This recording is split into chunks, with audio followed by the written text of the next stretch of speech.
Hi, today I'd like to show you this traditional way of learning to play blues on a cigar box guitar.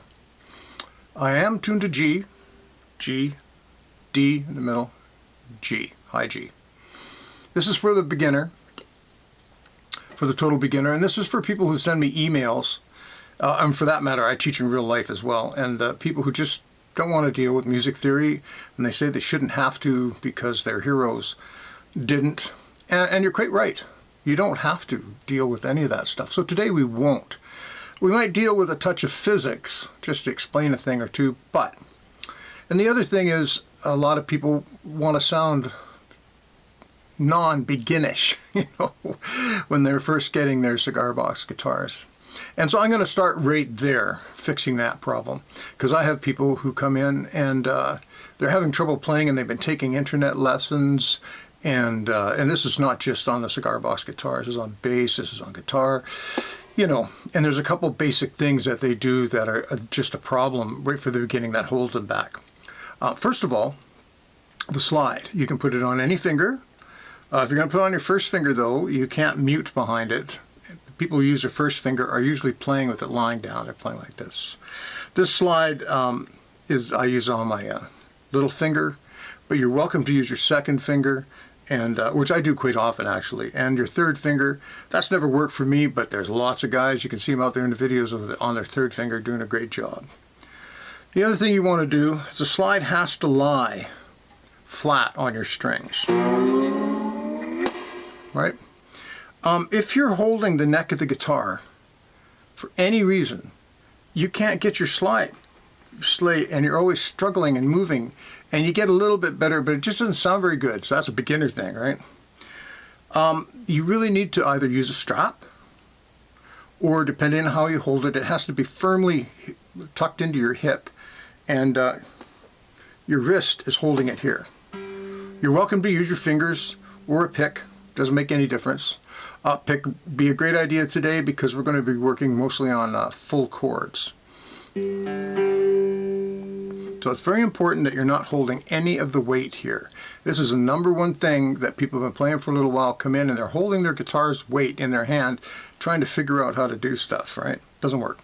The other thing is you don't want to rest anything on the top. Same problem. You bring your slide around. Can you do it? Yeah, kind of. And there are some people out there with big hands that you see their thumb and they got their slide and you go, well, he does it. Yeah, that's him. You want your thumb on the back of your neck, right? See if I can tip this up here. Just like that. Now you don't have to press anything down, so you just have your hand here. Now I prefer to mute behind the slide, especially for teaching, so there's no extra noise. If you don't like that sound, you don't have to. There's lots of guys, you see them on videos, where they're just using the slide like that, and they get a little noise back there or whatever, who cares? Alright, this is also called a sweet spot method. The first sweet spot is the well-tuned guitar. Right there. Being in tune is essential, so you need to get a little tuner or a tuner app for your phone or a pitch pipe or whatever. There are ways to tune by ear, but I'm not going to talk about that right now. So that's your sweet spot number one. Sweet spot number two is the 12th fret. Now this is the only one I'm going to talk about in any length whatsoever. The reason I picked the 12th fret is because it gives you a lot of practice going up to the 12th fret. And that's what I want you to do. And I want you to start with your slide in motion. I don't want you to pick a fret and then slide up there. That's not what we're doing. We're not going from note to note. This is called a slide from infinity. That's not music theory, that's slide talk. And when you slide down to your open strings, well, you can't really slide all the way down there and then whack that. So you stop wherever you're comfortable and take your slide off. And you do have to pick again to get your open strings. That's called a slide to infinity.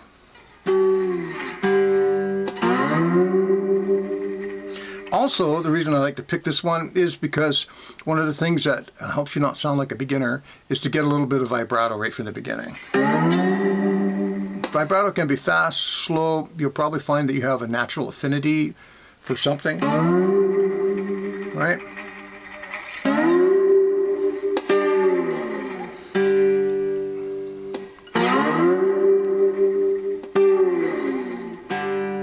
So, hopefully I haven't annoyed you too much. I'm just going to talk about one thing about physics.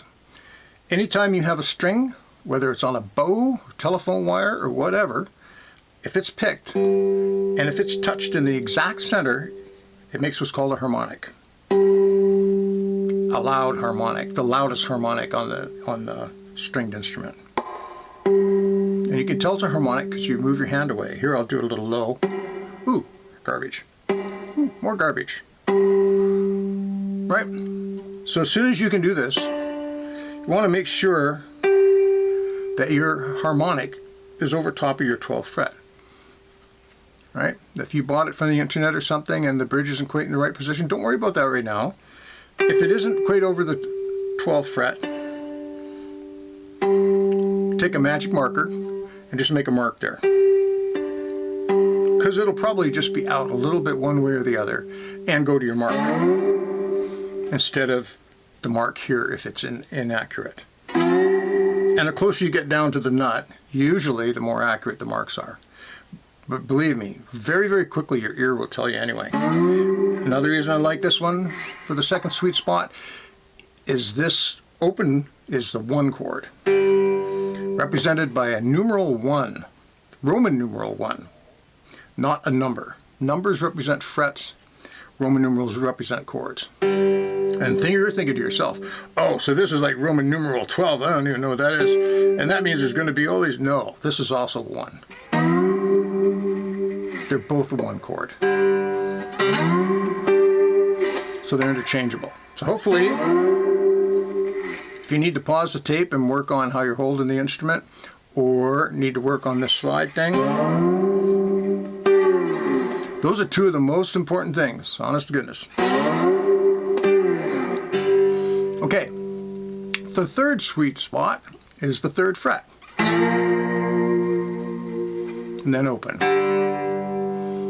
Hopefully you have some vibrato now.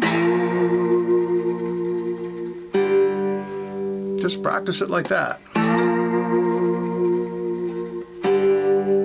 Sort of sounds like something, doesn't it?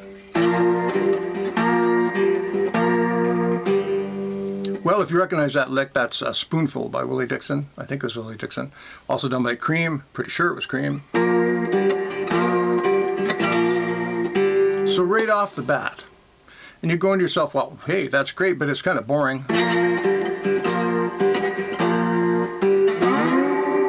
So at any point while playing that lick, you can go up to the 12th fret just to give yourself some excitement. Oh, by the way, this is a LPG license plate guitar. It's just like a cigar box guitar except with a license plate on it. And it's hollow underneath. It's a piezo pickup, which I kind of like because you can get very percussive with it. And they're very easy to make. And of course, I have a video on how to make them. So do some other people. And they're lots of fun. Anyway, back to 3. Okay, so that's sweet spot 3. Sweet spot 1, sweet spot 2, sweet spot 3. Sweet spot 4 is on the 5th fret.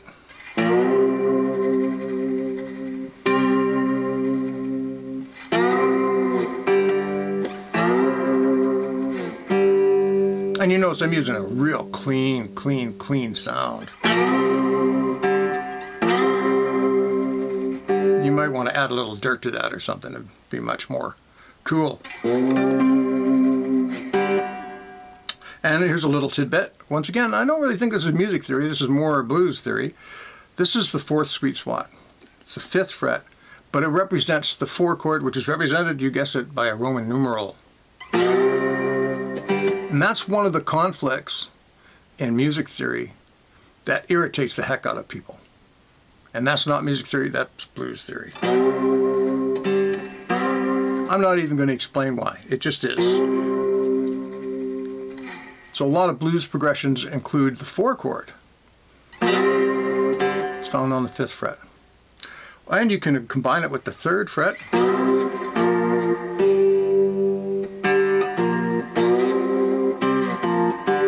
And you can alternate them. Well, that sounds familiar, eh?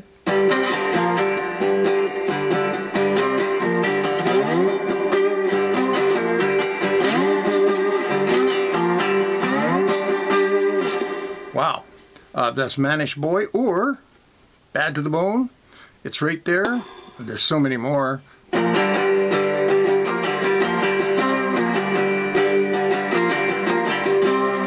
little Led Zeppelin. So right off the bat, you've got all sorts of songs that you can play, and you've only made it to the 5th fret. And I'm only going to give you one more sweet spot, and that's the 7th fret, which you may be starting to figure out. If this was the 4 chord and the 7th fret, would that be the 5 chord? Yes, it would. Represented by a Roman numeral 5? Yes.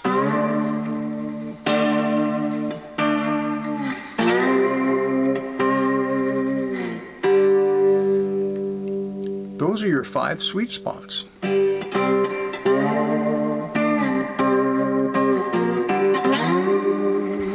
Now, if you get a little bit of vibrato, you can mix them up any way you want. You'll find your own things that you like, or little pieces of songs that you recognize.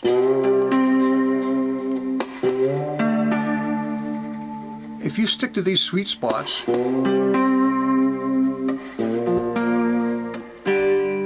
everything will sound great.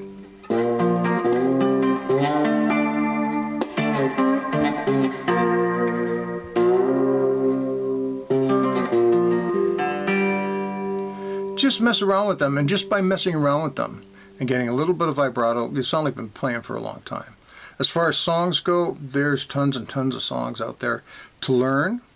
Some of them use things other than these sweet spots, but you'll find they're almost all built around the sweet spots. And the last thing I think I'll show you today, or one of the last things I'll show you today, is everybody talks about a 12-bar blues. And a 12-bar blues is made up of 4 1 chords. So that would be the 1 chord for 4 beats 4 times. And there's variations on all this. I'm giving you the simplest one possible. So it'd be like 1, 2, 3, 4, 2, 2, 3, 4, 3, 2, 3, 4, 4, 2, 3, 4. And then it goes to the 4 chord on the 5th fret twice. So 2 measures. 1, 2, 3, 4. 1, 2, 3, 4. And then to the open twice. 1, 2, 3. 1, 2, 3, 4. Then to the 5 chord on the 7th fret once. So 4 beats. 1, 2, 3, 4. Then to the 4 chord. 1, 2, 3, 4. Then to the 1 chord. 1 time. 2, 3, 4. And then up to the 5 chord.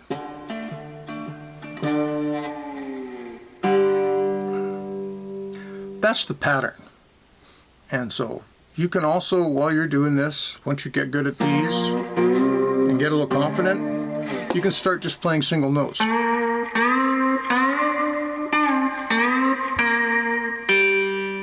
You can make a lot of music just with the sweet spots I showed you today. Especially if you want to make your own music.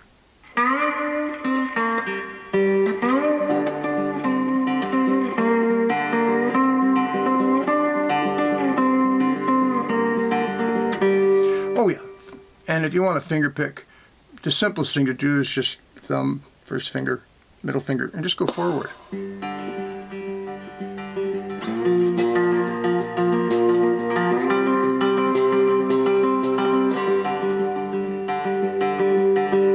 You know?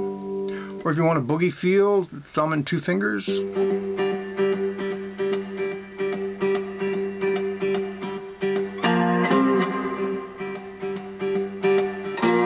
That's just 3 and 5.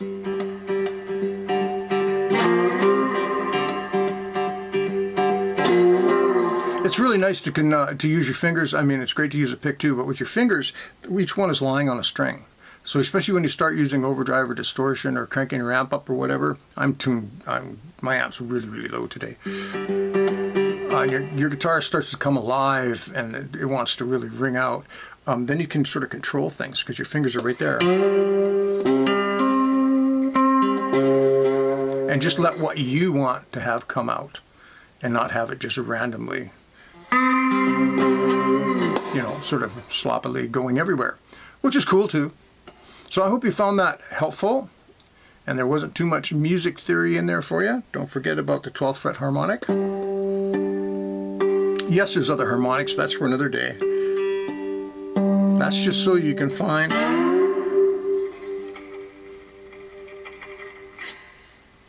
make sure that your fret mark is in the right spot.